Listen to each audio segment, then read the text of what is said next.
The Library by Francis Rosenfeld. Fourth story. Okay, class, remember what we talked about? Everybody must stay together now. We're going to visit the archaeological dig. You can take pictures for your scrapbook, but always stay on the path. Mr. Deerfield raised his voice above the unruly group who moved around him, agitated, like a tiny Lilliputian army. Breathe, man, he told himself, already baking in the unforgiving desert sun.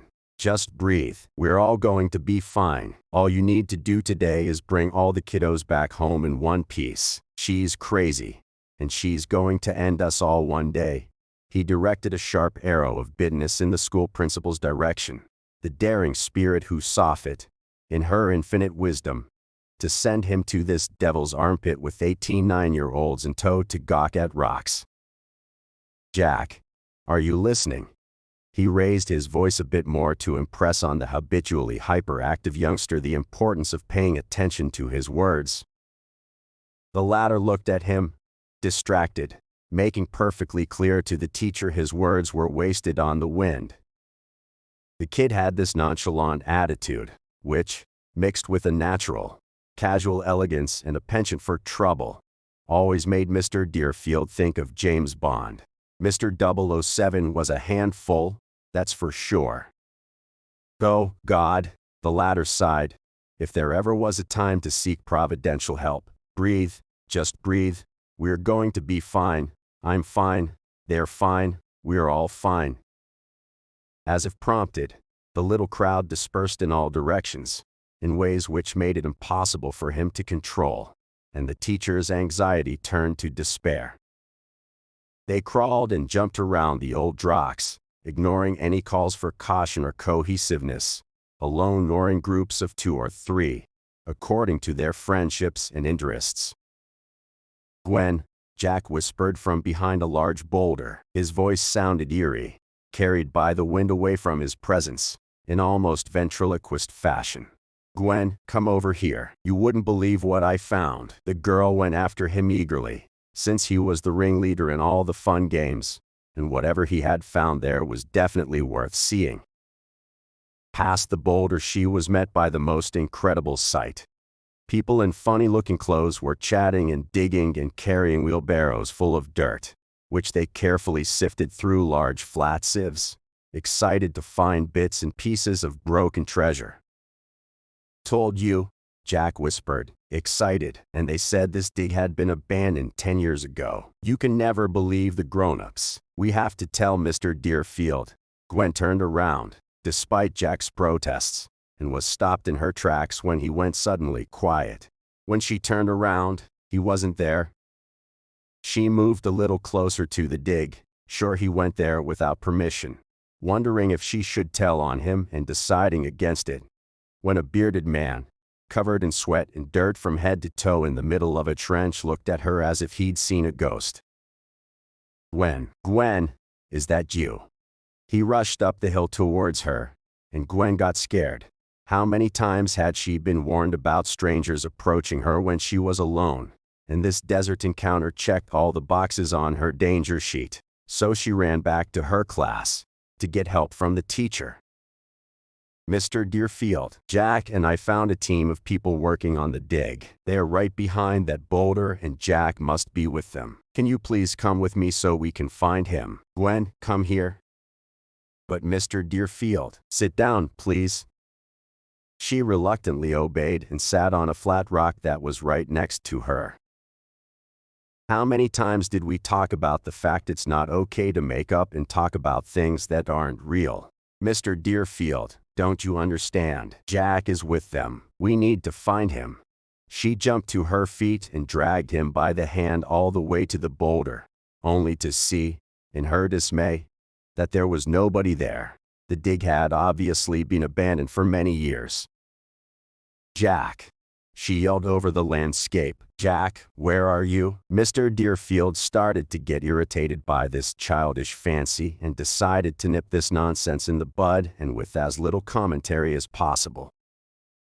You're too old for imaginary friends, Gwen. It's getting late. We have to go back. He sighed a sigh of relief. counting the youngsters and finding all 17 of them.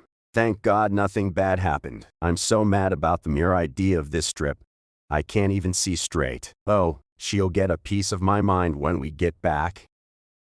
But Mr. Deerfield, we can't leave. We can't leave Jack here. Don't you understand? He's with the archaeologists. Gwen, there is no Jack. Get on the bus. But enough. He flashed a fierce look in her direction. Oh, great, a storm is coming too. That's all we were missing. Dark clouds had gathered on the horizon, threatening a powerful downpour. Everybody, gather your belongings. Don't forget your cameras or your phones. We will not be coming back here for any lost items.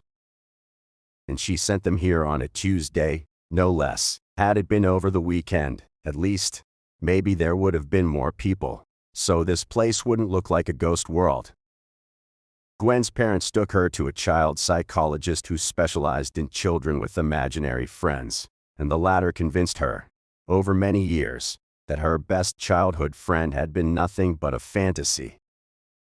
Back in the desert, a young couple out on a hike came upon a confused 9-year-old boy, who insisted he got separated from his class on a field trip. It was 1965 and the young people, who were very open-minded, entertained his story, delighted by its intricate details.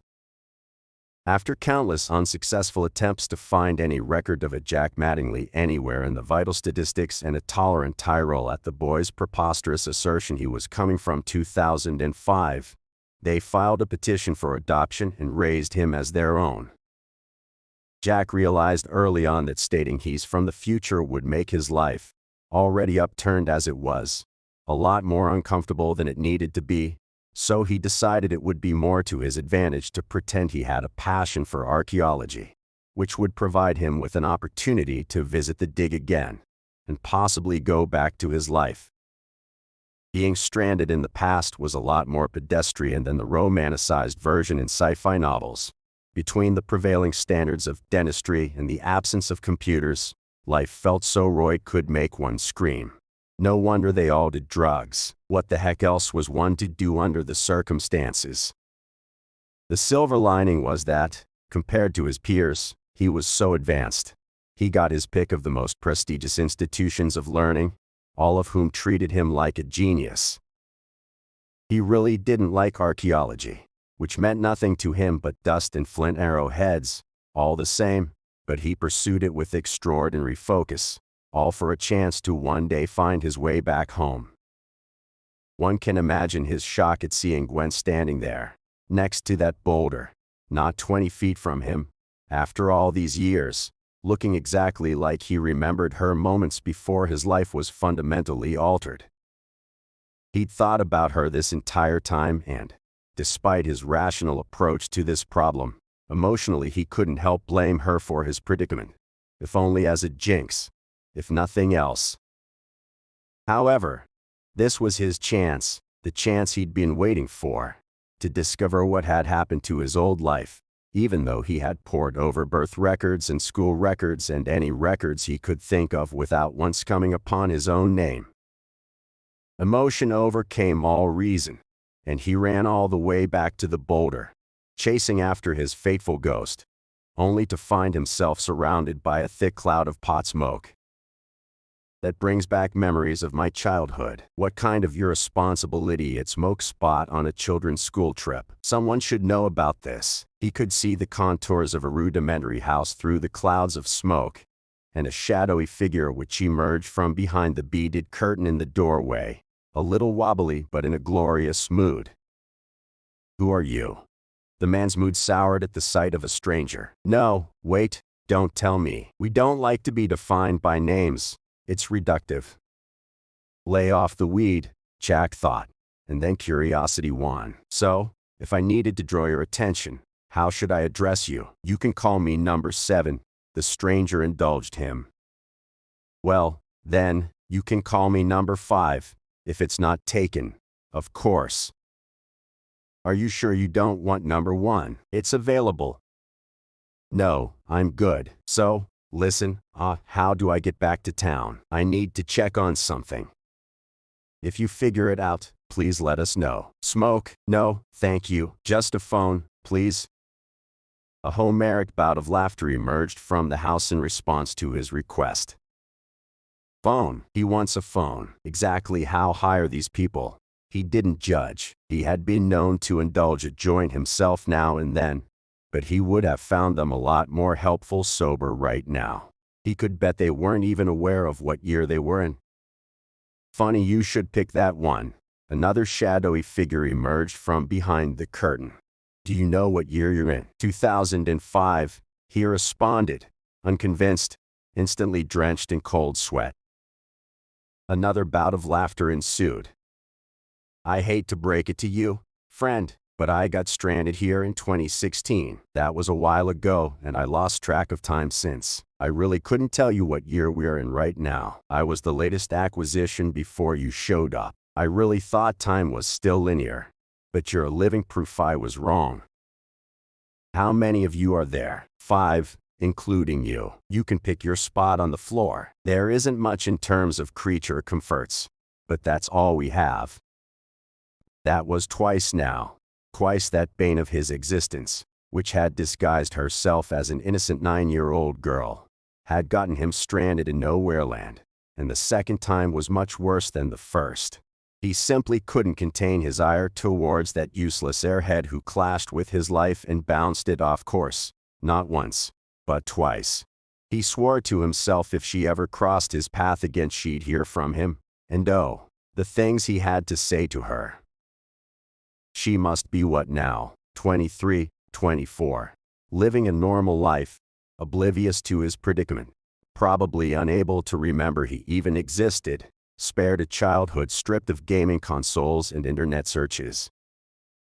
She probably chose something obvious for a career. He was sure of it, something nondescript like literature or astronomy. And she would live her entire boring life without having to give a single thought to the consequences of her actions. We all live in this chaotic clash of behaviors and consequences inside which our barely thought-out actions affect others and theirs affect us in ways that are too many and too complex to track and morally evaluate. The mere fact most of us survive the slings and arrows of such outrageous fortune for a reasonably long time must be proof there is a God. Years passed, generously seasoned with happy smoke and mushroom tea, and the blade of his ire dulled down, so, by the time fate brought him and Gwen together for the third time, it found him completely unprepared.